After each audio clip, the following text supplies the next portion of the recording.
Всем доброй ночи.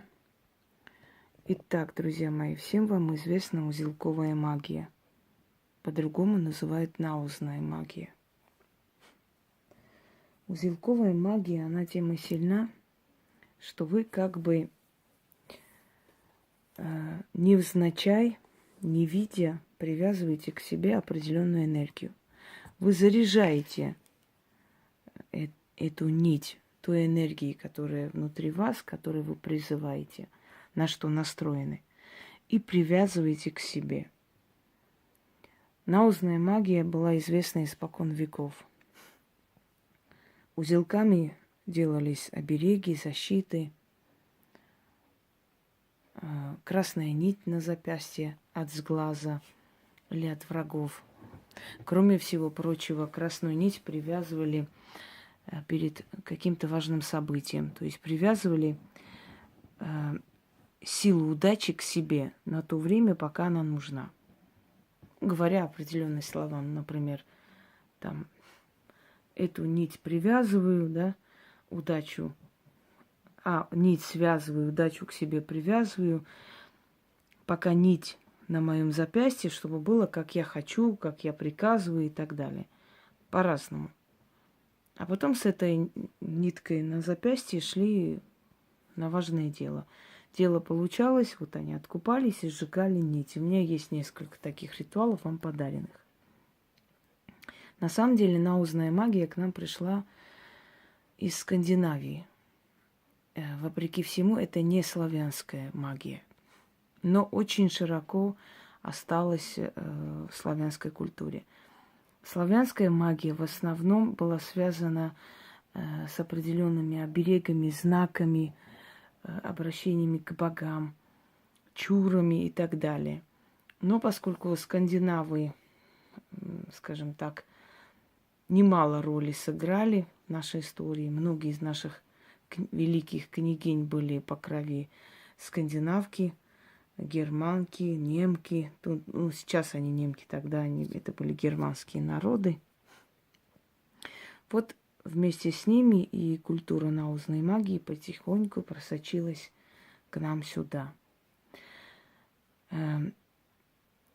Это незримое привязывание к себе определенной энергии. Вот у нас есть 9 узлов, 9 денежных узлов я дарила, и люди очень хвалят, говорят, что очень хорошо получается.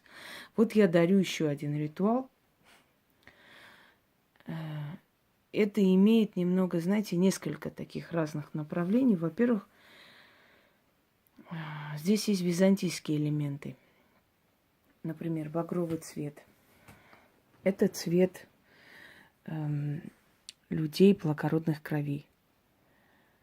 Багряница, багровый цвет, то есть цвет зари. Это пурпур еще называют, да? Фиолетовый можно назвать цвет. В общем, фиолетовый цвет носили в основном люди знатные, люди знатного происхождения.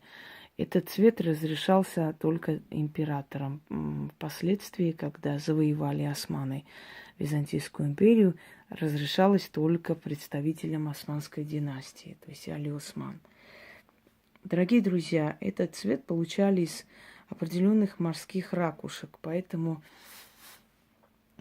как правило, жены султанов, которые были простого происхождения, очень любили этот цвет надевать, фиолетовый цвет, и часто надевали. То есть они как бы компенсировали свое незнатное происхождение этим цветом для благородных, тем самым подчеркивая, что раз уж нам это разрешается, значит, мы чем-то более превосходны, чем вы. И этот цвет считался приносящим удачу. Вообще вот этот багровый цвет или пурпур.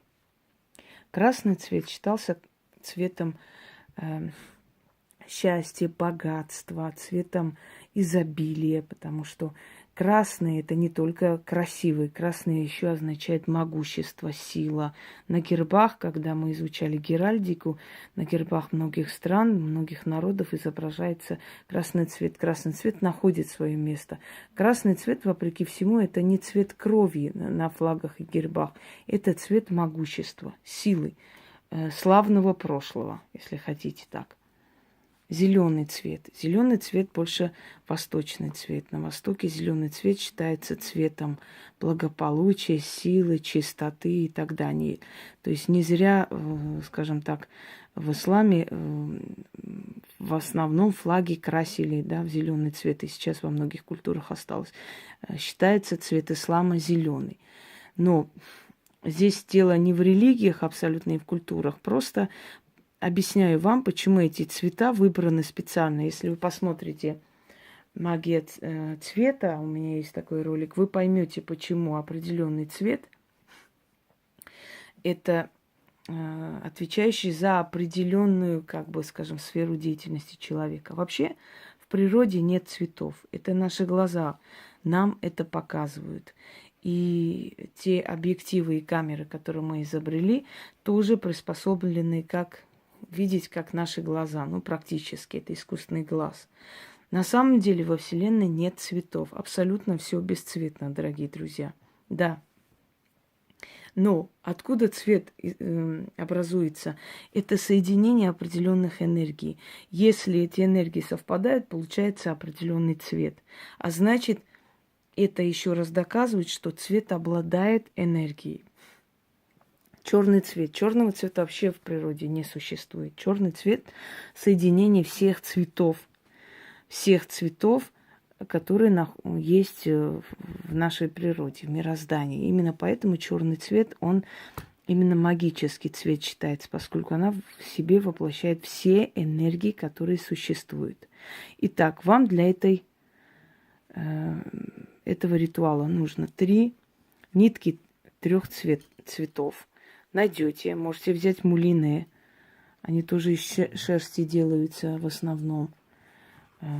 Значит, красный цвет, пурпурный или фиолетовый цвет, да, багровый называется еще. Ну, багровый немножко так потемнее и поярче, но одно и то же, собственно говоря. Зеленый цвет.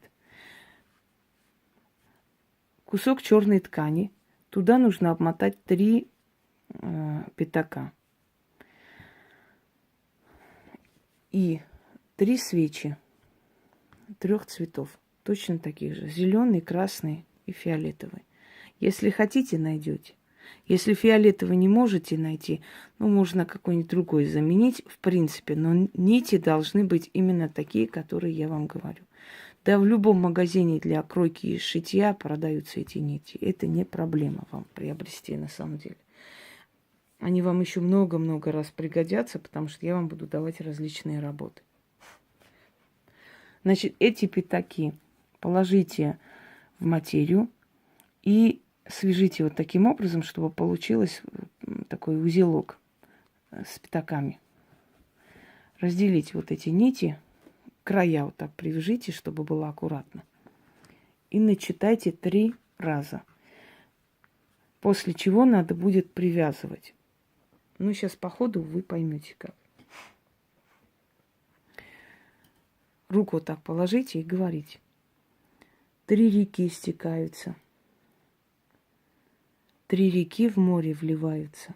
Имя тем рекам – деньги, удача и фарт.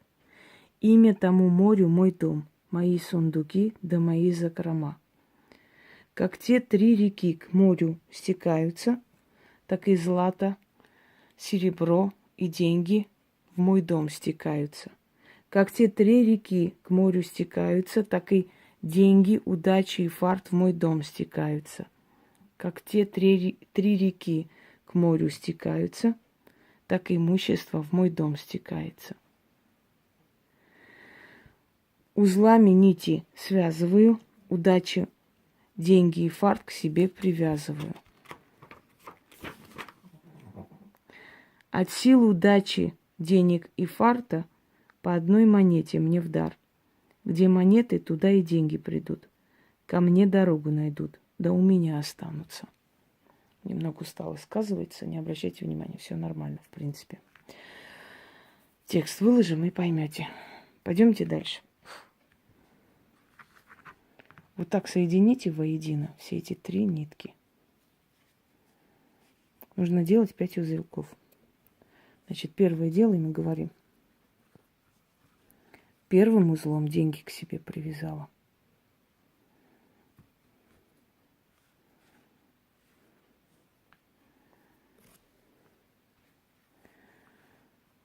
Вторым узлом деньги к себе направляю.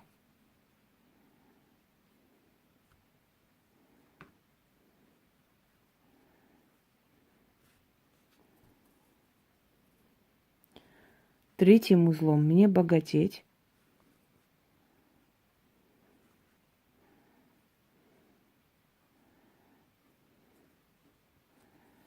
Угу. Четвертым узлом удачей владеть.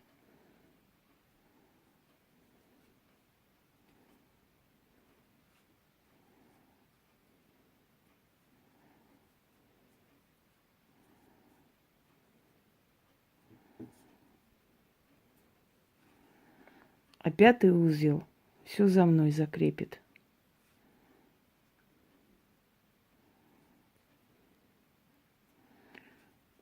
Так, надо вот аккуратно. В принципе, не обязательно в каком месте привязать. Главное, чтобы их было 5. Вот, а пятый узел все за мной закрепит.